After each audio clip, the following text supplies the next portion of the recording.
खुल गया खुल गया खुल गया। वाराणसी में खुल चुका है पूर्वांचल बाइक बाजार, जहां आपका बाइक से चलने का सपना होगा साकार।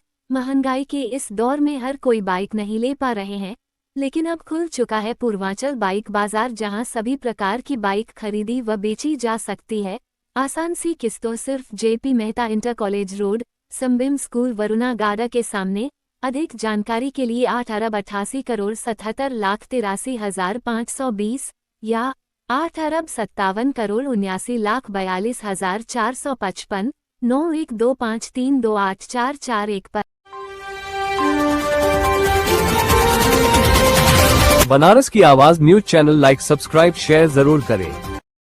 जय हिंद साथियों, आप देख रहे हैं बनारस की आवाज न्यूज चैनल। आज हमारे साथ जुड़ चुके हैं तेज तरह नेता और चालकों के हित में हमेशा बेबाक इंटरव्यू देते रहते हैं और चालकों के हित में हर समस्या को हमारे चैनल के माध्यम से उठाते रहते हैं और हमारे चैनल पर बराबर आप बने रहते हैं।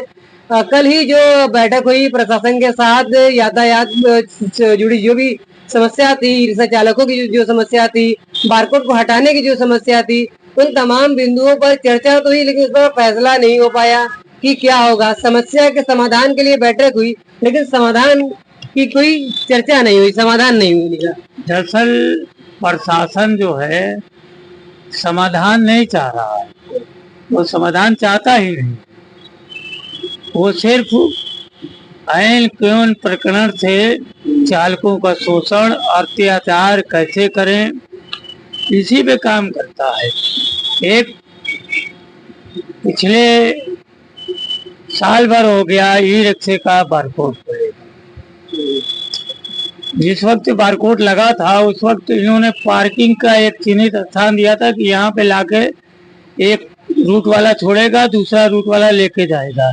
वो व्यवस्था आज तक ये बना नहीं पाए। ठीक है, आप दूसरा इन्होंने खोज में खाद ये किया, ये भी जो ऑटो इलेक्ट्रिक ऑटो जो निकली है वो इसलिए निकली है कि जिले को, समाज को, जगह को, शहर को प्रदूषण मुक्त बनाया जाए। क्योंकि शहरों में इस वक्त जो प्रदूषण की जो क्षमता होने की उससे कहीं ज्यादा उत्सर्जन चल रहा है। उसको कंट्रोल करने के लिए इलेक्ट्रिक गाड़ियां आई, उसके बाद ईंधन की बचत के लिए भी इलेक्ट्रिक गाड़ियां आई कि भाई सीएनजी कितना दिन चल पाएगी, तेल कितना दिन चल पाएगा। तो उसके विकल्प के रूप में ये वैज्ञानिकों ने एक ये इलेक्ट्रिक गाड़ियों का निर्माण किया। अब बनारस को ले लीजिए, ये भी इलेक्ट्रिक ऑटो को शहर में घुसने से एक सीमा बना दिया कि इतनी घुसेगी, और खुलेआम सुप्रीम कोर्ट के आदेश का उल्लंघन कर रहा है जिला प्रशासन, यातायात प्रशासन। रोडवेज बसें डीजल वाली जो 2 किलो धुआं फेंक रही है, 2 किलो धुआं देख रही है, और हजारों की संख्या में उन बसों का संचालन शहर के बीचों बीच से किया जा रहा है। प्रदूषण मुक्त काशी को है, जबकि इलेक्ट्रिक बसें आ चुकी हैं। उन बसों का संचालन होना चाहिए, लेकिन ये खुलेआम यहाँ का प्रशासन और यहाँ का यातायात विभाग कोर्ट के आदेश की अवहेलना कर रहा है। अब कल ही मीटिंग हुई, आज पूरा बनारस यातायात विभाग, जितने थाने चौकी सब रोड पर उतरे हुए हैं कि गाड़ी चेकिंग करें। और ये लगातार 2 महीने से लगातार चल रहा है। सारे अपराधी ऑटो चला रहे हैं, ई रिक्शा चला रहे हैं, जितने अपराधी हैं वो सब आजकल ऑटो रिक्शा, ई रिक्शा यही चला रहे हैं, और कोई काम अपराधी बचे नहीं है। जितने अपराधी हैं सब यही आ गए। वो कहाँ से अपराधी हो जाएंगे? वो तो अपने जो प्रशासन कर रहा है, पूरा जिले के थाने चौकी यातायात सड़क पर उतार को इनको पकड़ने का काम कर रहा है। यानी बनारस के सारे अपराधी इसी क्षेत्र में आ गए हैं, और बाकी जगह राम राज है, राम राज है। तो कुल मिला के हर जगह ये बड़े लोगों को, कारपोरेट को बढ़ावा देते हैं, इनको इतना परेशान कर दो, कुछ आत्महत्या कर लें, कुछ गाड़ी चलाना छोड़ दें, इतना परेशान कर दो कि ये जो लाइन है तो एक गरीब तबका मध्यम वर्ग जो है अपने परिवार को किसी तरह पेट पाल रहा है, वो पेट ना पाले। और कारपोर्ट की बड़ी बड़ी बसें चले, ना हम लोग के पास करोड़ों रुपया होगा ना हम बस खरीदेंगे। तो कहीं ना कहीं जो इस सरकार का लक्ष्य है, सारी व्यवस्था कुछ पूंजीपतियों के हाथ में देना, उसी के हिसाब से ये जो बनारस में जो खेल चल रहा है बारकोड को लेकर, ये बनारस की सड़कों को जाम मुक्त करने के लिए नहीं, दरअसल बनारस में ऑटो रिक्शा ई रिक्शा को खत्म करने के लिए ये सारी व्यवस्था बनाई जा रही है। बनारस में लमसम 15 से 20 हजार 4 चक्का गाड़ियां 15 से 20 हजार डेली आती हैं। लेकिन जाम तो उसी ई रिक्शा से ही लग रहा है। कहाँ लग रहा है? कौन सी जगह है कि ई रिक्शा जाम लग रहा है? बराबर प्रशासन तो यही कह रही है कि रिक्शा को बारकोड दे दिया गया कि अपने अपने क्षेत्र में रहिए, जाम ना लगे। अच्छा हमें ही बताओ, ये 2 महीने से बराबर अभियान चला रहे, पूरा प्रशासन उतार रहे हैं, फिर भी ये इनके हिसाब से अवैध गाड़ियां कैसे चल रही हैं? हमें ये बताओ आप, जब इनके पास इतनी व्यवस्था है, बार बार ये पूरा प्रशासन उतार दे रहे हैं, उसके बाद भी जब ये अभियान चलाते हैं, गाड़ियां पकड़ते हैं, ये गाड़ियां आती कहाँ से? अवैध गाड़ियां संचालन कहाँ से हो रहा है? कहाँ से हो रहा है? ये कौन बताएगा? उनको यातायात प्रशासन को बताना चाहिए। आपके चारों तरफ उनका काम है चारों तरफ देखना, और लोकल जो है ड्राइवर है उनका चालान काट रहे हैं, आप पकड़ रहे हैं, लेकिन जो उस पर कोई 9 TI 42 TSI, हजारों ट्रैफिक के सिपाही, होमगार्ड, DSP,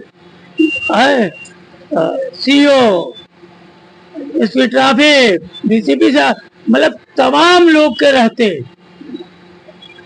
आखिर इतनी गाड़ियां जब अभियान चलती है तो कैसे पकड़ी जाती हैं, इसका जवाब कौन देगा? उसमें कहीं ना कहीं संरक्षण मिल रहा है, साथ मिल रहा है, तब ना चल रही है। अब ये हम कैसे कह सकते हैं? हम तो सवाल पूछ रहे हैं, उसका जवाब हमें चाहिए। कौन चलवा रहा, कैसे? ये काम तो मेरा है नहीं, ये मेरा काम है नहीं, कैसे चले? लेकिन चल रही है ना, तो ये कौन बताएगा? इसकी जिम्मेदारी कौन लेगा? हमें ये हम ले।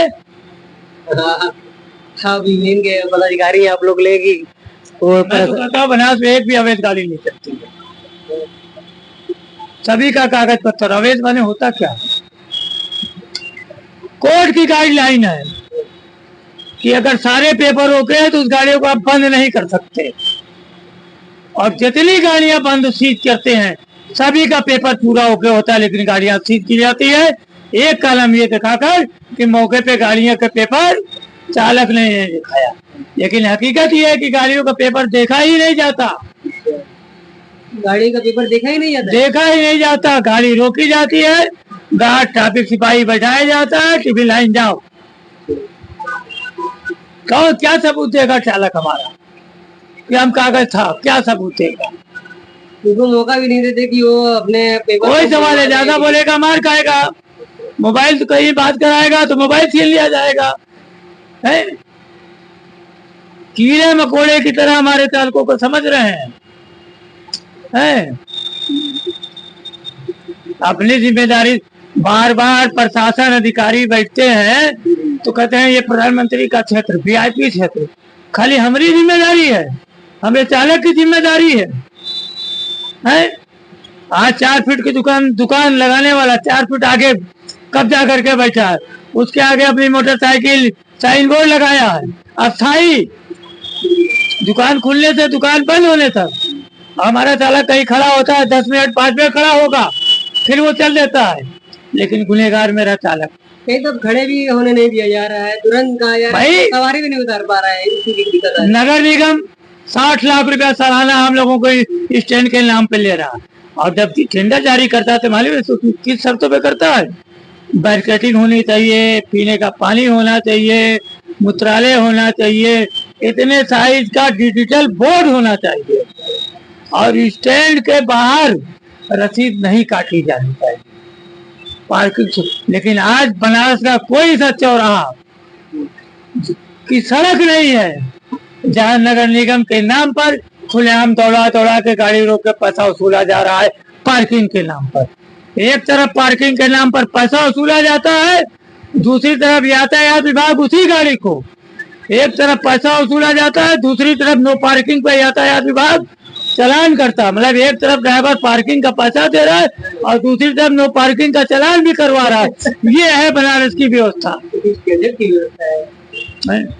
बात करते हैं कि प्रधानमंत्री का संसदीय, मुझे भी मालूम है कि प्रधानमंत्री का संसदीय क्षेत्र मैं भी चाहता हूँ कि अच्छा रहे, खूबसूरत, सुंदर रहे। इस तमाम समस्याओं का समाधान क्या है? समाधान ये है कि कमियां सब में है। हमारे चालक में कमियां हैं, यातायात विभाग में भी कमियां हैं, नगर निगम में भी कमियां हैं, विकास प्राधिकरण में कमियां हैं। सभी को अपनी अपनी कमियों को दुरुस्त करना होगा। एक दूसरे को टॉर्चर करके एक गरीब तबके को निशाना बनाकर बनारस को बेहतर बनाने का जो सपना ख्वाब है वो कभी पूरा होने वाला नहीं है। कर ले प्रयास, कर रहे हैं ना, पिछले साल भर से ये प्रयास कर रहे हैं। क्या कर लिया इन्होंने? कौन सी समस्या का समाधान कर लिया? हाँ, बराबर वादा भी रहा कि जगह जगह पे आपको स्टैंड मिलेगा, स्टैंड भी नहीं मिला। ई रिक्शा चालकों को जहाँ भी सवारी को कहीं रोकने नहीं दिया जा रहा है, कहीं जहाँ उनका पॉइंट है वहाँ से तुरंत आरटीओ द्वारा ही मैं कह रहा हूँ कि कोई अपनी व्यवस्था को सही नहीं कर रहा है और मैं चालकों से कह रहा आप व्यवस्थित हो जाओ। कैसे होगा भाई? जब उनको व्यवस्था दोगे तभी ना वो व्यवस्थित होंगे। आप व्यवस्था दे ले रहे हो, हमसे कह रहे हो व्यवस्थित हो जाओ, आप दिन भर नो पार्किंग पे चलान करते हो, पार्किंग है ही नहीं है। मतलब क्या है? सीधे सीधे है, तुम्हारी लाठी तुम्हारी भैंस है। हम चूंकि कमजोर तबके के लोग हैं इसलिए भाई तुम मेरा शोषण करते रहोगे। लेकिन कब तक? किसी चीज की एक सीमा होती है। अब सीमा जो है इनके शोषण अत्याचार का घड़ा भर गया है। अब जब ना फूटे, और जब फूटेगा ना कोई दिखेगा नहीं, देखते रहे। सरकार तक नहीं दिखेगी। सरकार को भी समझाने का हम लोग काम करेंगे। बहुत गरीबों का गरीबी हटाने आई थी ना, ये तो गरीबों को हटा रही है। अच्छे दिन लाने के बाद अबे तो सारे लोग देख रहे हैं कितने अच्छे दिन है। तो कुल मिला के अभी भी वक्त है प्रशासन ये ड्रामा बंद करे, अभियान चलान बंद करे, बैठे सभी को मिलकर एक व्यवस्थित व्यवस्था बनाने की जरूरत है। बनारस तभी अच्छा चल पाएगा, वरना ऐसे ही कूद रोज पकड़ते रहे, रोज धरते रहे, कुछ होने वाला नहीं है। ठीक है, बहुत अच्छा लगा बात करके। हम बात कर रहे थे तेज तर्रार नेता और जो ड्राइवरों के हित में हमेशा अपनी बात उठाते रहे, मुद्दे उठाते रहे। हम बात कर रहे थे जुबैर खान बागी साहब से, और मिलते हैं अगली अपडेट में फिर एक नई अपडेट के साथ और जो चालकों की समस्या के साथ। बनारस की आवाज न्यूज़ चैनल पर नया है, चैनल को लाइक करें, सब्सक्राइब करें और दोस्तों में शेयर करें, कमेंट करके अपनी राय रख सकते हैं।